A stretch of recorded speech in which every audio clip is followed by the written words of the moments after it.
Hi pals, it's me again. I need a haircut, or at least a trim, you know? Like my hair is just like a little bit too long, but we're gonna pretend it's not. So this is my like reading wrap up from my last video where I was like trying to tackle my GoodReads currently reading and just talk about the books I've read since, I think it was July. I think it was mid-July I filmed and posted that. Fantastic. So I'll start with the books that were on my list to be read because I had started them, basically. So, 5th Harry Potter book, Order of the Phoenix. I read it. Oh my god, was it long. For just no reason. Nothing happened. Nothing happened throughout 90% of the book. And not in like a calm, wholesome way, but in like a, wow, all I'm reading about is doing homework and revising for exams. Like that. The Order of the Phoenix is just about doing homework and revising for exams. I did get through it, and I'll talk about that one more in its own video, because fucking hell. Poems of William Blake, I finished it, but by God was that also fucking boring. Oh my god. People were telling me it was good. I thought it was really bloody boring, so glad I didn't pay for it, because I think it was one of the free classics that you can get on Kindle through Amazon. So Dead Witch Walking, I DNF'd. Fucking boring. Really shit. Like, not good. Very not like the other girls. Supernatural cops kind of spiel, you know? Wasn't great. Was not enjoying it. Main character was a pile of shit, really misogynistic.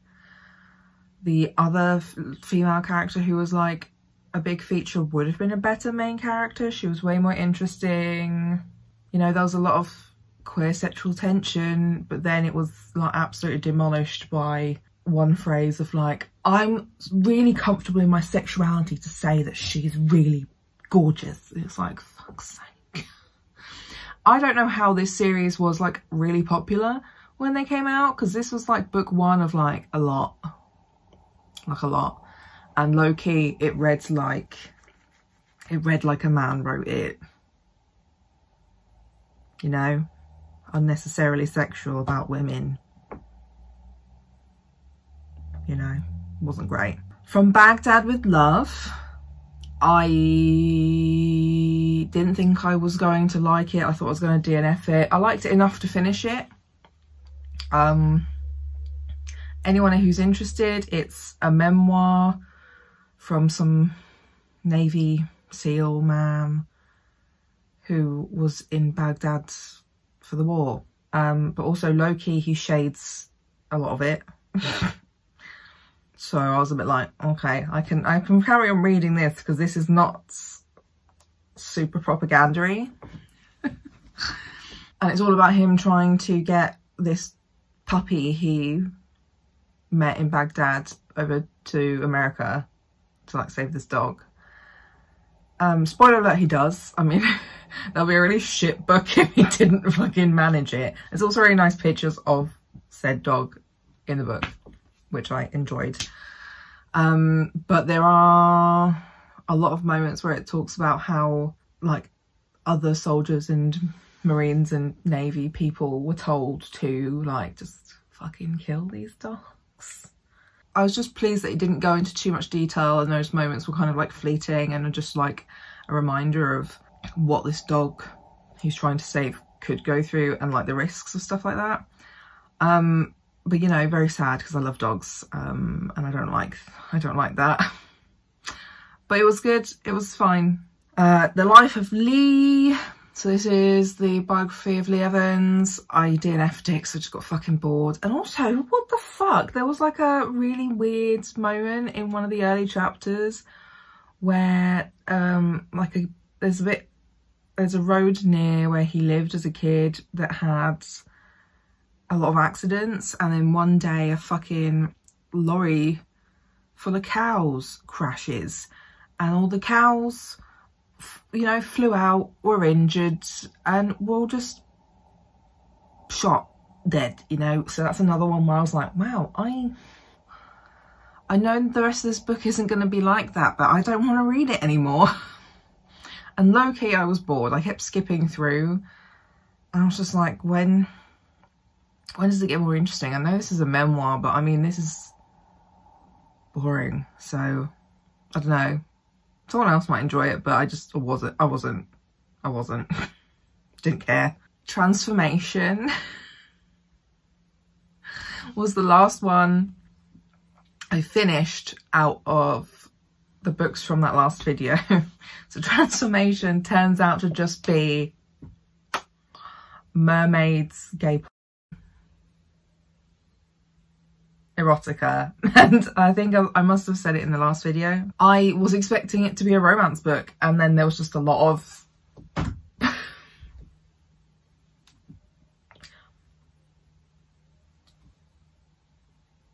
things. There are some things I liked about it, like I like the length of it and that it's kind of like an episodic book series. So rather than it being like just a typical book series with usual like novel length books, it was kind of more like novellas that could be read a lot quicker, kind of more like watching a TV show rather than film series, you know. That's kind of how I felt about it. I'm gonna bet. So I enjoyed that because I've never actually read books like that, really. I did enjoy the concept, the plot ideas. It was something that I've never really read before. Also, I just really want some gay mermaids, to be honest. So I was down for that. It was very white, and considering like the mer are kind of like, I don't know, the way they were talked about was kind of like an indigenous tribe of people. They were very white, blue-eyed and white. So I don't know, it just didn't sit well with me. I personally would find it more interesting if there was a bit more diversity, you know, like starting to read more diverse books makes me want to read more diverse books, basically. Because I mean, I won't lie, this year is probably the year that I've done that. I don't think I've really done that before this year, and that's because I got into the book community, basically. And I've read a lot more books featuring people of colour and by people of colour that I've just had my world opened up, you know, and I just don't like I just don't like reading books that are white on white on white on white, you know. It's really boring. It's boring. White people do one thing, and that is colonise and not much else, you know. Bastardise and colonise, and that's it. I'd like to learn something else, you know. Yeah, the writing was not very good. I feel like this might have been a self-published job because there are a lot of typos and errors in it generally, and I was a bit like, I am confusion. Yeah, it's like a fan fiction, not one of the good ones, like one of the mediocre fan fictions. Like my writing lecturer told me I can't say that, but I can and I will. I didn't, you know, like the writing distracted me a lot from the plot, and that's something that's really important for me because I can get distracted really easily from the plot. I find it really hard to ignore issues. I'm just going to put it like that. That's also why I didn't like Dead Witch Walking. Dead Witch Walking also just did not age well. That was a very particular thing. That didn't age well. Whereas Transformation was kind of okay. There wasn't a lot particularly dating that. And it was gay, so that's why it was more entertaining for me. And actually I got really annoyed because when I finally finished the first episode of, like, but what the fuck ever, I don't know what to call it. I actually wanted to read more for the plot. You know, I actually started to enjoy the plot and I wanted to know more, and they didn't really round anything up. They left it as like a really big cliffhanger, and I was like, you fucking bitch. Fuck. Book 2 is ever on sale for 99p like the first book, then maybe I'll read it. Maybe I'll read it. The last book that was on this list is Queer Graphic History, which is kind of like a mixture of queer history, queer theory, feminism, blah, blah, blah. I have not read anything for a while in that because my brain do not work. My brain has been on holiday. It's been on holiday and it has not come home. So I haven't picked that one up yet since. So we're still at like roughly 50%, and that's fine. I'll get to it eventually. I read my brain just tried to say read and written at the same time. Same.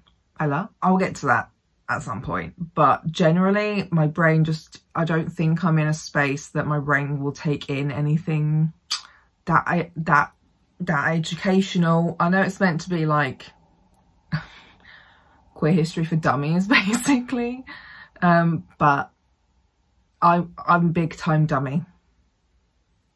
I'm big dumb, so that's just gonna, you know, that's just gonna have to be on hold for a while. I have read other books though as well since. I obviously read Fruits Basket, so we won't talk about that much. But basically I was informed that I was looking at it in a very Western way, and I agree. So I wrote an Instagram post kind of about that, but I will just quickly say here, yes, absolutely, you are right. There are some things I just didn't get because of that. And even though I grew up really loving manga and loving Japanese culture and stuff like that, I'm not educated. And I made a big dum-dum saying some things in that video. Nothing too bad. I just think I was just being ignorant. I know for next time, if I continue doing sort of the reading manga series, I know for next time to maybe think twice before I say things, or at least do some research. But I still stand by a lot of the other stuff I said in that video. Like there's so much underage and sexual harassment generally in manga, and just because it's common in manga doesn't make it fine. You know, it is what it is, but you know, whatever. Carrying on, I read How to Give Up Plastic. Informative, useful, actually spoke about disabled people, which is often forgotten in every single space ever. Disabled people are always an afterthought, always. So it was nice to see that they actually wrote like a dedicated section being like, you know, we need to think about the disabled first before we just get rid of stuff. We need to actually bring something in that is usable for disabled people. So like, for example, straws. If we want to get rid of plastic straws, first we need to bring in a different kind of straw that disabled people can use before getting rid of the plastic straws. I was like, yes, fantastic. Nice one. I picked up Generation X recently and I DNF'd it because it was fucking boring. I did not realise that this book was going to be from the perspective of like a 50-year-old man who isn't even actually part of Generation X, you know? It was his housemates that are. What are you doing living with like 20-year-olds, mate? Very confused. I liked the little tags at the bottom that were like explaining slang. There was one particular bit of slang that was just very like relatable. It's, oh God, I keep needing to burp. I don't, it's because I'm swallowing a lot of air and I have Crohn's. I have Crohn's. I think it was called Historic Overdosing, where basically you're living in a time where so much is happening. But I thought that was relatable. Besides that, it was really boring, so I DNF'd it and I'm getting rid of the book, basically. Actually, I'm going to quickly talk about Mayday and its prequel, which were arcs I was given. I'm new to this, I don't know. So I wrote a review on it because I basically said I would write an honest review, and I tried to be as nice as possible because I did not like it, like at all. And it reminded me a lot of Dead Witch Walking. And I noticed that it was written through Patreon. So people paid for the Patreon so they could give feedback on the book, which I don't know, man. I don't think that really works. I think that's maybe why it came across as like really fan fiction-y, because it was kind of fan service in a way, I guess. If you want to know more about my thoughts on it, you can check out the blog post. And now I can talk about Cemetery Boys briefly. I loved that book. I won it in a Twitter giveaway. I was very excited because that was like one of the big books that I gave a shit about releasing this year. I also wrote a blog post about it, so if you want to go read that for more of what I feel, because I probably won't be able to sum it all up here, to be honest. But it was fantastic. I really loved it. There are a few bits that I kind of wish were done maybe a little bit differently or explained more, but they were so minuscule compared to like the rest of the book and the plot that I thought was just genuinely amazing. This is one of the examples of books by POC, own voices, also queer and trans, like, you know, own voices. The main character is Latinx, queer and trans, and this is, yeah, this is an example of a book written by a person of colour with such a rich cultural like history that I knew nothing about, because I'd be white, I'm from England, bastardising and bastardising and colonising, you know? And it was just so, I don't know, I felt like I was let into this secret world that I knew nothing about. And because it was like supernatural, involved supernatural elements, I don't know, I feel I now want to read more supernatural books by people of colour where the magical world lore kind of thing is based on their culture, because by God, am I bored of white kids in boarding school doing magic and being supernatural, you know? And there's just this whole fucking world of so many possibilities that are just not published, not hyped. I'm just like, why the fuck? Because like this and Love Boat Taipei are books that is like, it takes, I feel like, really typical tropes. You know, fell in love with a ghost, that's very like Mediator. Or Love Boat Taipei is, I went away to summer boarding school or like a summer school because my parents don't love me. I don't know, no, that's not it. But has the cultural spin on that just makes it so much richer and more interesting. Like reading about Taipei, which I've never been. I've never been there. I don't know anything about Taipei, but that just, it was just so rich and beautiful and amazing. And then I felt the same way. And I've been to LA, but I felt like this was, for Cemetery Boys, was a part of LA that most people don't really get to either experience or see. Because, I mean, like, not many TV shows talk about that kind of part of LA or books or anything. It's always like the Colombians are the drug dealers and that's kind of that, you know? So it kind of, for me, felt like, what did I just compare it to? Mediator meets, oh, what's that show called? And they get into mischief. I kind of feel like Cemetery Boys is kind of like a mixture of Mediator and that show, but also with some added queer. Always here for that. So that's my wrap up of what I managed to finish, what I have read since the last video of this. My current reading plans are my Mad Fat Diary, which is already problematic. Blood Ties by Sophie Mackenzie. I'm looking here because the pile's here. I'm gonna try and read Zombies Again by David Nutt, but it's not on GoodReads and it was kind of boring when I was first starting it, but I'll give it another go. We've got Another Bullshit Night in Suck City by Nick Flynn, and then we've got Harry Potter and the Half-Blood Prince as well. So I'm gonna take maybe the next couple of months to try and read these and see how I get on. Guess I'll see you in a couple of months. Also, Nonfiction November is coming. I didn't know this was a thing. I just came across it somehow. So I'm going to try and produce some non-fiction content. Just came out with my non-fiction TBR, like bookshelf, on my blog. So I have a lot of them to read, if I can. Go give me a suggestion of which books you think I should read first, because I have a lot to choose from, and I know I won't be able to read them all. Anyway, that's basically it. Thanks for being here. Thanks for coming to the show. Leave a like. Why? I don't know. Just leave a like, please. And leave a comment.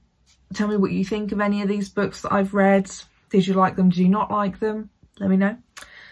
And subscribe to my channel if you want to see more of this beautiful face.